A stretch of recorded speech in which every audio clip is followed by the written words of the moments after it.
ആലപ്പുഴയിലേക്ക് പോകാനൊരു മോഹം. പ്ലാനിംഗ് ഒന്നുമില്ലാത്ത യാത്രയായിരുന്നു.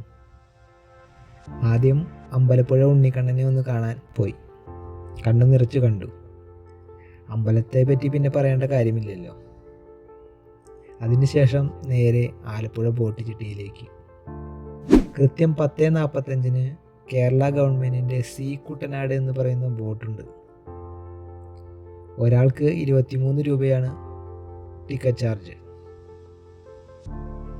1 മണിക്കൂർ നേരം ബോട്ട് യാത്രയാണ് ആലപ്പുഴയിൽ നിന്ന് കൈനഗിരി വരെ. നിരനിരയായി കിടക്കുന്ന 100ഓളം ഹൗസ് ബോട്ടുകൾ. അവയ്ക്ക് ഓരോന്നിനും ഓരോ കഥകൾ പറയാനുണ്ടാകും. വെള്ളത്തിന്മീതെ മന്ദമായി ഒഴുകുന്ന ബോട്ടിൻ്റെ ചലനം, കാറ്റിൻ്റെ തണുപ്പ്, കായലിൻ്റെ മനോഹാരിത എല്ലാം മനസ്സിനെ കുളിരണിയിപ്പിക്കുന്ന അനുഭവങ്ങളായിരുന്നു. 1 മണിക്കൂറോളം നീണ്ട ബോട്ട് യാത്ര ശേഷം ഞങ്ങൾ കൈനഗിരിയിലെത്തി. അവിടുത്തെ കാഴ്ചകളെല്ലാം കണ്ട് തിരിച്ചത് നമ്മുടെ സ്വന്തം ആനവണ്ടിയിലായിരുന്നു.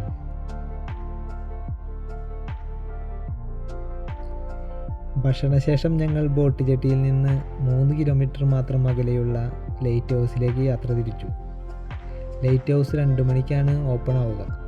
അതുവരെ തൊട്ടടുത്തുള്ള ഒരു പാർക്കിൽ വിശ്രമിച്ചു.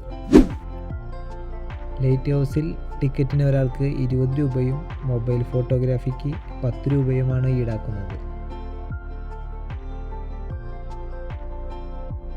പഴമ നിറഞ്ഞ ആ കെട്ടിടത്തിന് മുകളിൽ നിന്ന് ആലപ്പുഴ നഗരത്തിൻ്റെ മുഴുവൻ മനോഹാരിതയും സമുദ്രത്തിൻ്റെ ദൂരക്കാഴ്ചയും വലുതായി തന്നെ നമുക്ക് കാണാൻ സാധിക്കും. ലൈറ്റ് ഹൗസിലെ മ്യൂസിയവും ഒരു വേറിട്ട അനുഭവമാണ് സമ്മാനിച്ചത്. അതിനുശേഷം ഞങ്ങൾ ആലപ്പുഴ ബീച്ചിലേക്ക് യാത്ര തിരിച്ചു. ലൈറ്റ് ഹൗസിൽ നിന്ന് ആകെ കുറച്ച് ദൂരമേ ആലപ്പുഴ ബീച്ചിലേക്കുള്ളൂ.